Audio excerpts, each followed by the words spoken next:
10 अक्टूबर 1986 बंबई की सड़कों पर फिल्मी सितारों का सैलाब उमड़ पड़ता है। वही सितारे जो अपनी फिल्मों से दर्शकों को मनोरंजित करते थे, आज उनके चेहरे पर गुस्से की लहर थी। सुनील दत्त, राजेश खन्ना, दिलीप कुमार, राज कपूर, दारा सिंह, देवानंद, मिथुन चक्रवर्ती, धर्मेंद्र और बॉलीवुड के शहंशाह अमिताभ बच्चन, ये वो नाम थे जिनकी मौजूदगी में अपने आप में किसी फिल्म से कम नहीं लगता था समा। लेकिन उस दिन कैमरे बंद थे और सड़कों पर हकीकत चल रही थी। ना कोई पीआर स्टंट और ना ही कोई लोकप्रियता की अपेक्षा, बस एक मांग, और इन सितारों के साथ खड़ा था 1 लाख लोगों का जन सैलाब, जो एक ऐसे आंदोलन की आवाज बन चुका था जो कुछ ही दिनों में मुंबई के माफिया और महाराष्ट्र सरकार को हिला देने वाला था। मेरे नौजवान साथियों, आज हम आपको वो बात समझाने आए हैं। अभी हम बेवकूफ हैं कि वो सही है, इसका फैसला आपके हाथों में है। मगर ऐसा तो क्या हुआ कि इन बॉलीवुड सुपरस्टार्स को एक साथ सड़क पर उतरना पड़ा? क्यों मिथुन दा को इस आंदोलन की आवाज कहा जाता है? कैसे उन्होंने लाखों लोगों समेत खुद बाला साहब ठाकरे को भी सरकार के खिलाफ खड़ा कर दिया था? और सरकार ने ऐसा तो क्या किया था कि हजारों करोड़ की इंडस्ट्री बंद होने के कगार पर पहुंच चुकी थी? जानने के लिए बने रहिए इस वीडियो के अंत तक, क्योंकि आज हम आपको सुनाने जा रहे हैं बॉलीवुड की सबसे ऐतिहासिक लड़ाई की कहानी। साल था 1986, बॉलीवुड का सबसे सुनहरा दौर, जब फिल्मों की लाइनें लगी रहती थीं, थिएटरों के बाहर भीड़ उमड़ती थी और सितारों की दीवानगी आसमान छू रही थी। एक फिल्म रिलीज होती तो अगले दिन अखबारों में उसकी हेडलाइन होती, हाउसफुल, ब्लॉकबस्टर, रिकॉर्ड तोड़ कलेक्शन। लेकिन पर्दे के पीछे की हकीकत कुछ और थी। जिस इंडस्ट्री ने लाखों लोगों को रोजगार दिया था, उसी इंडस्ट्री के रगों में धीरे धीरे सरकारी नीतियों और पायरेसी का जहर फैलने लगा था। हर हिट फिल्म के साथ करोड़ों रुपए का नुकसान हो रहा था, क्योंकि फिल्म थिएटर में लगने से पहले ही उसकी पायरेटेड कॉपी ब्लैक मार्केट में बिक जाती थी। लोग गलियों में बैठकर वही फिल्म वीसीआर पर देख रहे होते और प्रोड्यूसर सिर्फ अपने नुकसान की गिनती कर रहे थे। फिल्में चल रही थीं, लेकिन पैसा गायब था। ऊपर से सरकार की नीतियां उस आग में घी डाल रही थीं। फिल्म पर सर्विस टैक्स लागू कर दिया गया, वो सीधा 177% तक। यानी अगर कोई निर्माता 1 करोड़ की फिल्म लगाता है तो सरकार पहले ही 1,77,00,000 रुपए तक मांग लेती थी। ऊपर से 4% सेल टैक्स अलग। ये टैक्स सिर्फ एक्टर्स या डायरेक्टर्स पर नहीं था, बल्कि उन कैमरा उठाने वालों, लाइन टांगने वालों, मेकअप करने वालों और सेट पर मेहनत करने वाले हर मजदूर पर भी बड़ा बोझ बनकर गिरा, जो अपनी 2 वक्त की रोजी रोटी के लिए फिल्म सिटी पर निर्भर थे। देखते ही देखते फिल्में बनाना एक घाटे का सौदा बन गया। इंडस्ट्री के गलियारों में बस एक ही सवाल गूंजने लगा, क्या सरकार हमें खत्म करना चाहती है?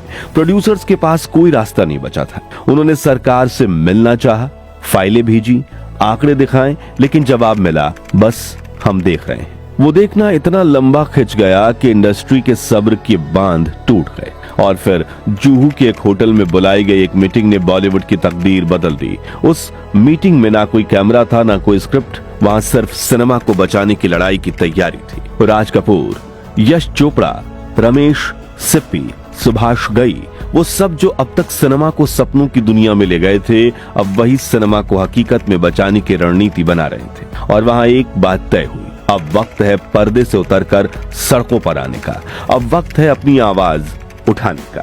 27 फरवरी 1986 की सुबह हिंदी फिल्म इंडस्ट्री के बड़े सितारों और निर्माताओं ने शुरू किया अपना पहला प्रोटेस्ट। कई सितारे बंबई की सड़कों पर उतर आए। फिल्म का प्रोडक्शन आधे में ही बंद कर दिया गया और 1350 सिनेमाघर शट डाउन हो गए। लेकिन सत्ता में बैठी कांग्रेस सरकार ने सोचा कि ये सितारे हैं, कुछ फोटो निकलवा कर चले जाएंगे। सरकार की ये विचारधारा धीरे धीरे बॉलीवुड के लिए मौत का फरमान बन गई थी। हर फिल्म मेकिंग यूनिट पर घाटे का ताला लटक गया था। कैमरे धूल खा रहे थे, साउंड रिकॉर्ड्स खामोश थे और मेकअप रूम्स में सिर्फ सन्नाटा था। इंडस्ट्री में सवाल उठने लगा कि क्या हमारे चेहरे सिर्फ लोगों को हंसाने के लिए हैं? सरकार को हमारी मेहनत नहीं दिखती?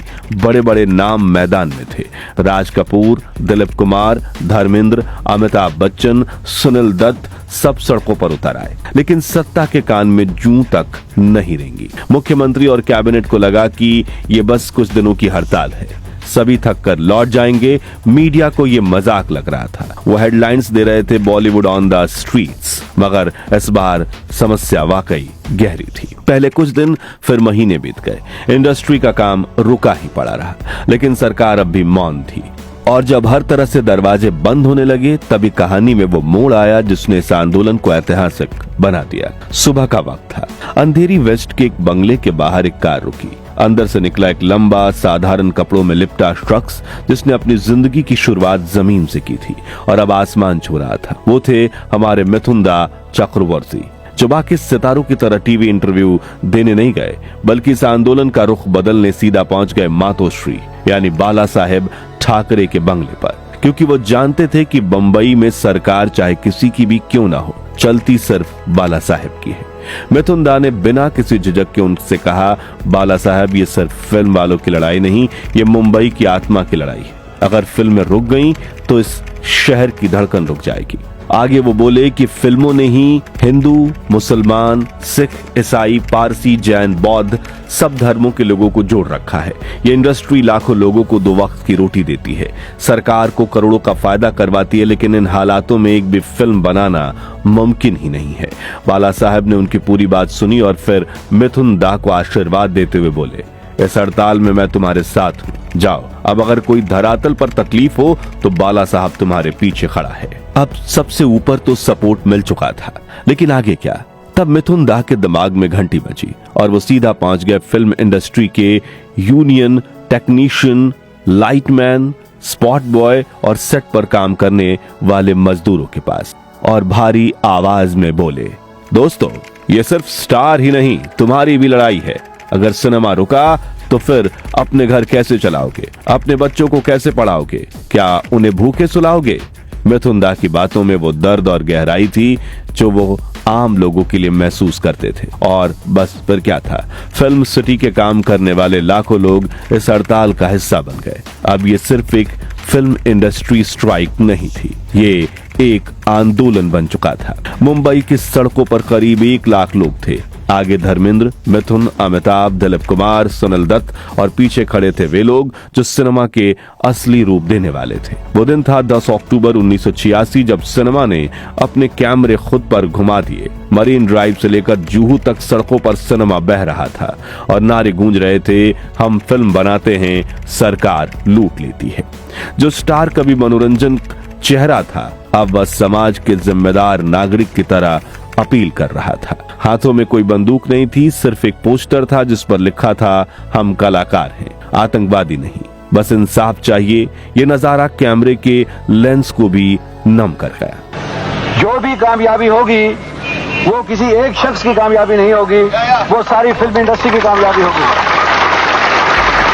कई सितारों ने मंच पर आकर आवाज उठाई, तुमने मशीनें इंपोर्ट की हैं, तुमने टेक्नोलॉजी इंपोर्ट की है, तुमने कंप्यूटराइजेशन एक्सपोर्ट किया है, लेकिन तुम कल्चर हरगिज इंपोर्ट नहीं कर सकते। इस आंदोलन की चर्चा पूरे विश्व भर में होने लगी और मीडिया ने भी इसे गंभीरता से लेते हुए सितारों की आवाज को पूरे देश तक पहुंचा दिया।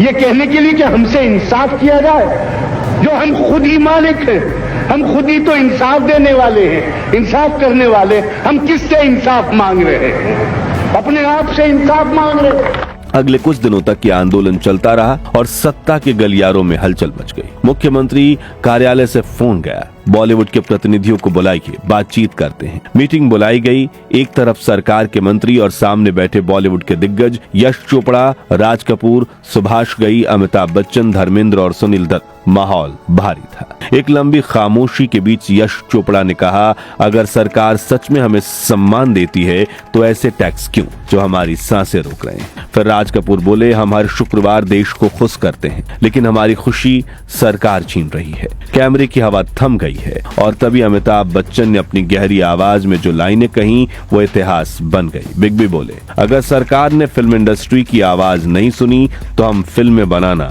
बंद कर देंगे। पूरा कमरा सन्न रह गया। ये कोई डायलॉग नहीं था, ये सदी के सबसे बड़े सुपरस्टार की चेतावनी थी। अगले दिन ये लाइन अखबारों की हेडलाइन बन गई, अमिताभ's वार्निंग शेक्स स्टेट्स। और सच में राज्य हिल गया। 3 दिन के भीतर मुख्यमंत्री ने दोबारा मीटिंग बुलाई। इस बार माहौल अलग था, सरकार सुनने को तैयार थी। सामने मुख्यमंत्री बैठे थे और सामने वो चेहरे जिन पर जनता का भरोसा था। मीटिंग लंबी चली, फाइलें खोली गईं, आंकड़े रखे गए। लिखा था हर साल करीब 200 करोड़ पायरेसी में जा रहे हैं और सरकार सिर्फ टैक्स बढ़ा रही है। सरकार को पहली बार एहसास हुआ कि ये सिर्फ पैसे की लड़ाई नहीं, ये इंडस्ट्री के सम्मान की, अस्तित्व की और देश के सांस्कृतिक पहचान की लड़ाई है। और फिर मुख्यमंत्री ने वो लाइन कही जिसने सबका गुस्सा ठंडा कर दिया। हम इस टैक्स पर पुनर्विचार करेंगे और पायरेसी पर सख्त कानून बनाएंगे। बस इतना कहना था, पूरा कमरा तालियों से गूंज उठा। इंडस्ट्री की ऐतिहासिक हड़ताल खत्म हुई और बॉलीवुड ने अपनी पहली असली जीत दर्ज की। सरकार ने टैक्स फिलहाल के लिए टाल दिया और पायरेसी पर कार्रवाई के आदेश दे दिए गए। जैसे ही ये खबर बाहर आई तो फिल्म सिटी फिर लाइटों से जगमगा उठा। क्लैप बोर्ड की आवाजें गूंजी और कैमरे घूमने लगे। मुंबई फिर मुस्कुराने लगी और सिनेमा ने साबित कर दिया कि वो सिर्फ मनोरंजन नहीं, भारत की आत्मा है। लेकिन इस पूरी कहानी में एक बात हमेशा याद रखी गई, राज कपूर ने आंदोलन की रणनीति बनाई, अमिताभ ने सरकार को झुकाया, मगर इस क्रांति को जन आंदोलन में बदलने वाला सिर्फ एक नाम था, मिथुन चक्रवर्ती, जिन्होंने बाला साहब ठाकरे की शिवसेना को अपने साथ खड़ा किया और इंडस्ट्री से जुड़े लोगों को सड़कों पर ले आए। तो दोस्तों, हमारे मिथुन दा, शहंशाह अमिताभ बच्चन और बॉलीवुड के बाकी सितारों ने जिस तरह न्याय के खिलाफ आवाज उठाकर फिल्म इंडस्ट्री को नया जीवन दान दिया, उसे लेकर आपकी राय क्या है? क्या बॉलीवुड उस वक्त आवाज नहीं उठाता तो आज इंडियन फिल्म इंडस्ट्री खत्म हो चुकी होती? और आपके पसंदीदा रेट्रो सुपरस्टार कौन है? कमेंट्स में बताइए। उम्मीद है आपको हमारी ये पेशकश पसंद आई होगी। अगर हाँ, तो वीडियो को लाइक और शेयर करके 11,111 लाइक्स जरूर करवा दीजिए और ऐसे ही अनसुने अनकहे किस्से कहानियों के लिए हमारे चैनल को सब्सक्राइब करके पास वाली घंटी जरूर बजा दीजिए। मिलते हैं अगली वीडियो में। धन्यवाद।